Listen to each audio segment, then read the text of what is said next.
It began on a night when the moon, swollen and red as a fresh wound, hung over Tenochtitlan like an omen written in the sky. Priests crowded the steps of the Templo Mayor, their feathered headdresses catching the torchlight, their faces painted with lines meant to ward off spirits. Below, the city did not sleep. Traders, warriors, mothers with infants all gazed upward in a silence so complete that even the night insects seemed to hold their breath. The Aztec emperor Moctezuma Iluikamina stood apart from them all. He was not a man prone to fear, but the blood moon had appeared at an unusual time, out of alignment with the recorded cycles kept by the royal astronomers. In Aztec cosmology, such a sign could mean only one thing: the gods were unsettled, and an unsettled god was a dangerous god. The empire's calendar keepers brought forth codices, thick with glyphs, that spoke of previous moons gone crimson. Each time, catastrophe had followed: flood, famine, rebellion. And yet, in the margins of one particularly old codex, there was something stranger: instructions, not for offerings or prayers, but for the creation of an object. The glyphs called it Miquiztli Xochitl, flower of death.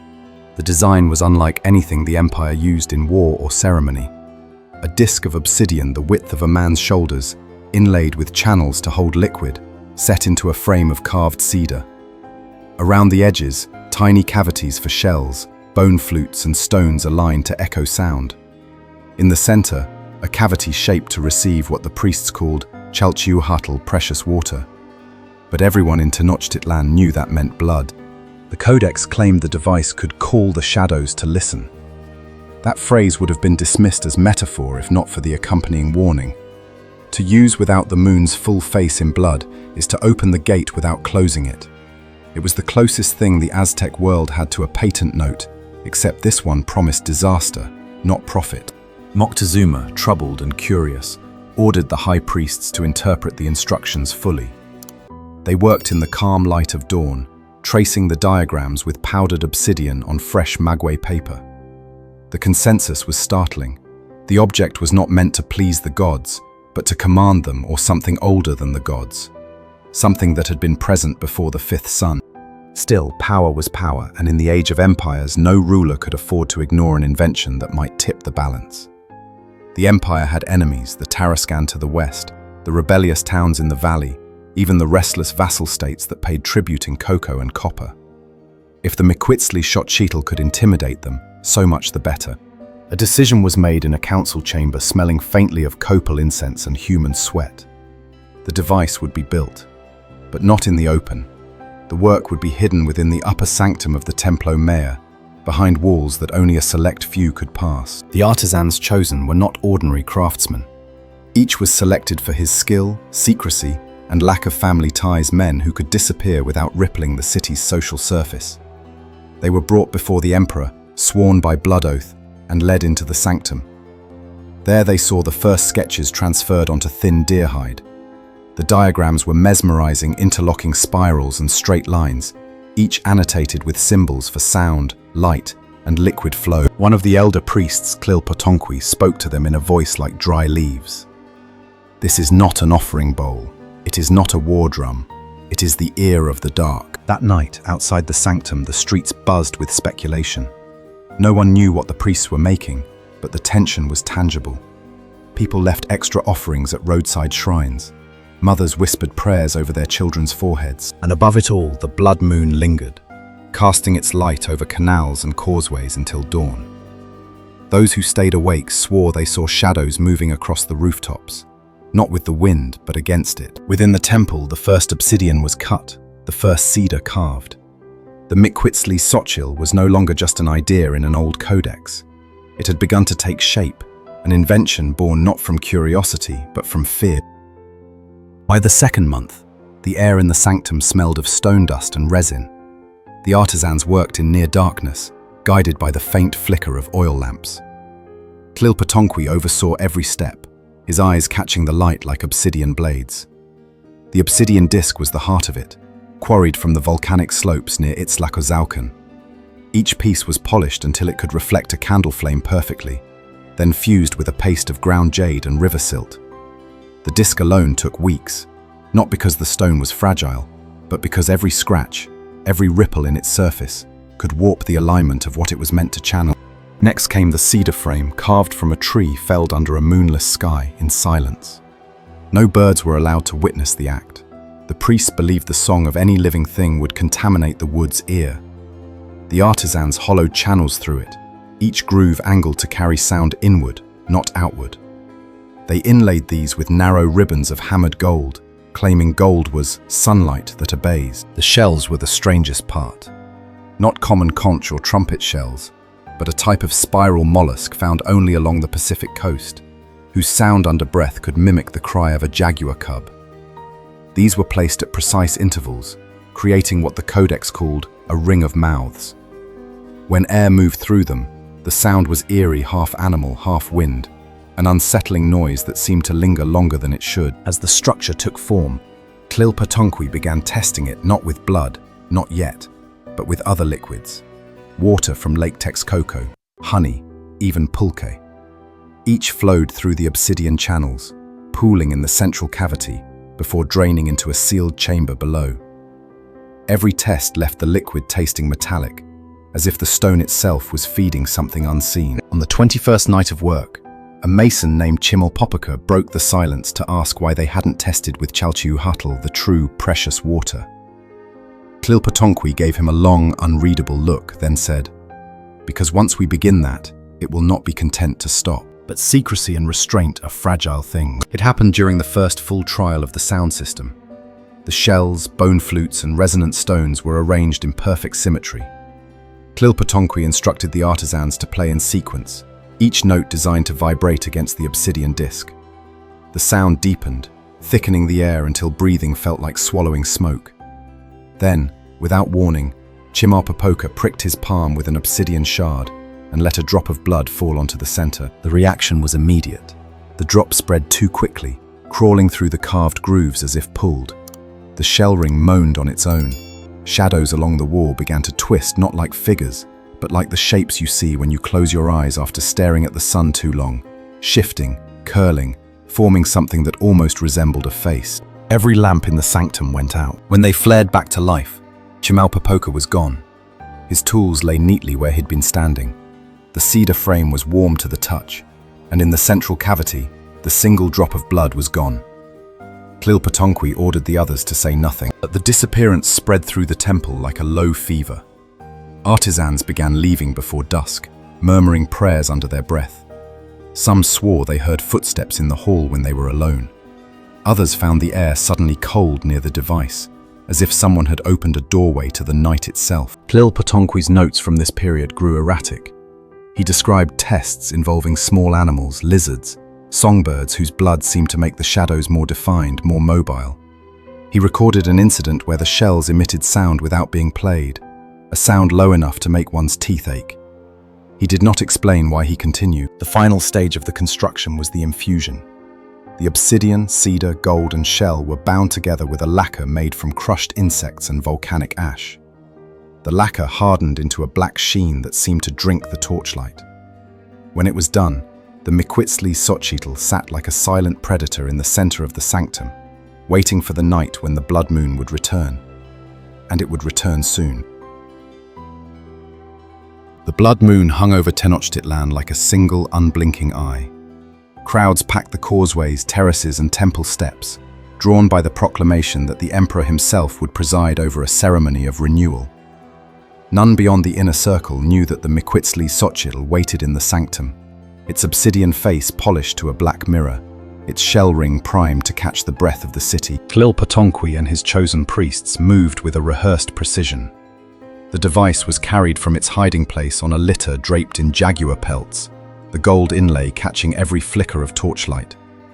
As it passed, people reached out to touch the air around it, not daring to make contact, yet unable to resist the pull of something they didn't understand. In the temple's upper chamber, the walls were painted with the cosmic order, the suns before the fifth, the jaguars, the floods, the rain of fire. At the center, the Miquiztli Xochitl was placed on a carved basalt pedestal, its channels already primed with water from the sacred well. Tlilpatonqui raised his arms to the moon and began the opening chant, each syllable drawn from the Codex instructions. The sound was deep, resonant, a pulse that seemed to echo from inside the listener's skull. Then came the blood. Not a single ceremonial victim, but 7 warriors captured in battle, their bodies painted in blue, their hearts pounding under the obsidian knife. Each heart's blood was funneled directly into the central cavity. The liquid raced through the channels as if eager, filling the device with a warm, dark pulse. The shells began to sing. It was not music in any human sense, but a layered moan, jaguar growls braided with wind, underpinned by a low vibration that made the floor tremble.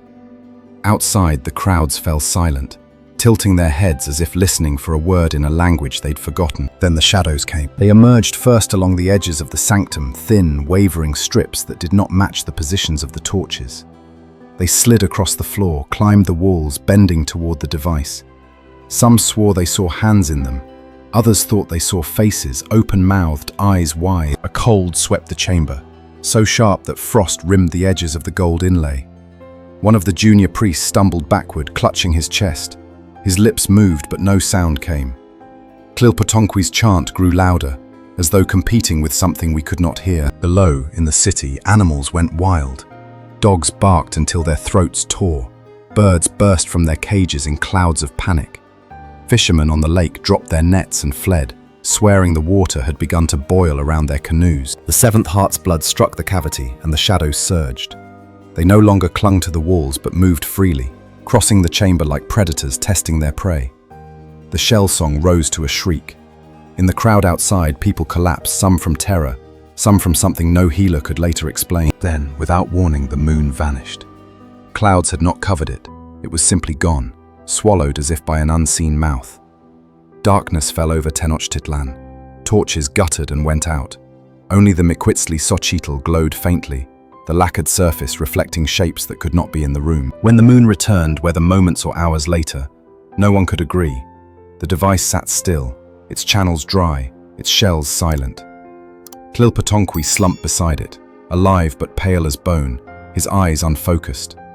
4 priests lay dead, their bodies intact but their expressions frozen in silent screams. By dawn, whispers had begun. The gods had not been pleased, the shadows were not their messengers, and something had been loosed into the city that would not easily leave. Fishermen claimed to see dark figures walking on the lake's surface at night. Farmers in the Chinampas spoke of their maize wilting overnight, blackened as if burned by moonlight. The emperor ordered the Miquiztli Xochitl sealed in the sanctum, never to be used again without his command. But some things, once awakened, do not return to sleep. The weeks after the blood moon were a study in quiet dread. Officially, the ceremony had been a success, a show of divine favor that would strengthen the empire's standing among its vassal states. But those who had been there, who had felt the temperature drop and heard the shell's unearthly cry, carried a different truth. People began disappearing. Not in large numbers at first, but enough for the patterns to be noticed by the old women who kept the market stalls and the ferrymen who worked the canals. A fisherman who had been on the lake that night vanished from his canoe, his net still tangled in his hands. A priest's apprentice never returned from delivering offerings to a roadside shrine. The emperor's own astrologer was found sitting upright in his sleeping mat, eyes wide open, no sign of struggle, heart stopped. Moctezuma summoned Tlilpotonkwi to account for the deaths. The high priest, still gaunt from the ritual, spoke carefully. "It is not the gods who walk," he said. "It is what answers when the gods are silent." He proposed sealing the Miquiztli Xochitl deeper within the temple, behind stone walls and curses written in the old language, the one even most priests no longer understood. The emperor agreed, but the burial was not simple. The device resisted movement, its frame heavier than its size should allow, the obsidian cold even under full sun. 4 porters collapsed during the descent into the temple's lower vaults. 2 of them never woke.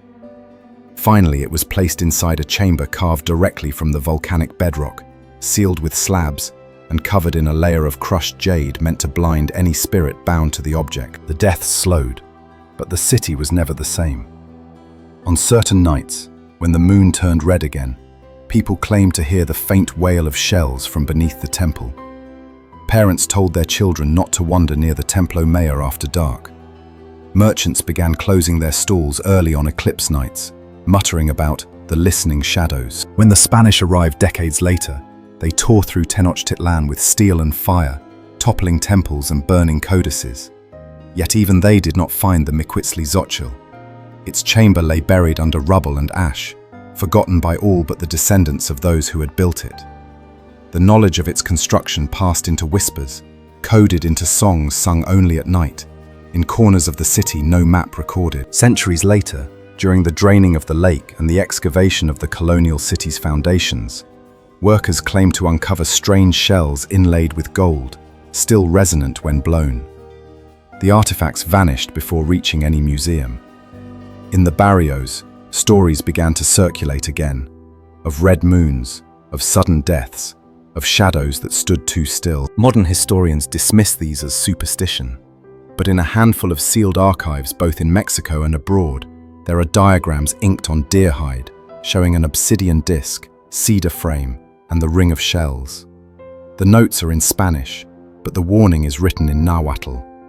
In Quenin amo Tlatlacasque, those who do not bleed will be taken. It is said that on a balcony in the old city, under a blood moon, a wealthy collector once set a shell to his lips, just to see what sound it would make. Witnesses claimed the note was so low it could barely be heard, yet the glass in nearby windows trembled. The man never played it again.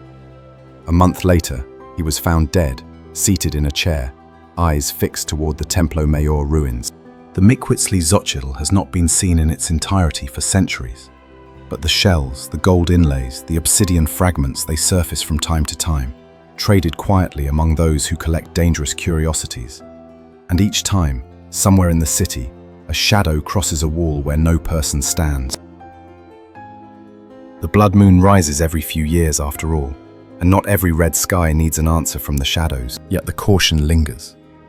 Old superstitions often start as survival manuals, their warnings encoded in ritual and fear. History likes to fold over itself, hiding the sharper edges, smoothing the past into palatable stories. But the Aztec engineers of the Miquiztli Xochitl were not artists of beauty. They were builders of an instrument tuned to something outside the human world. And instruments, no matter how old, can always be played again. There is a peculiar comfort in thinking the device is gone, buried under centuries of stone and soil, but not certainty. Tenochtitlan's ruins lie beneath one of the largest cities in the world, and every new subway tunnel, every foundation trench, digs a little closer to what the high priests sealed away. Maybe the next time the moon rises blood red over Mexico City, the streets will remain quiet, the night uneventful. Or maybe, somewhere in the dark, a shell will sound, low and long, and the shadows will remember the way home.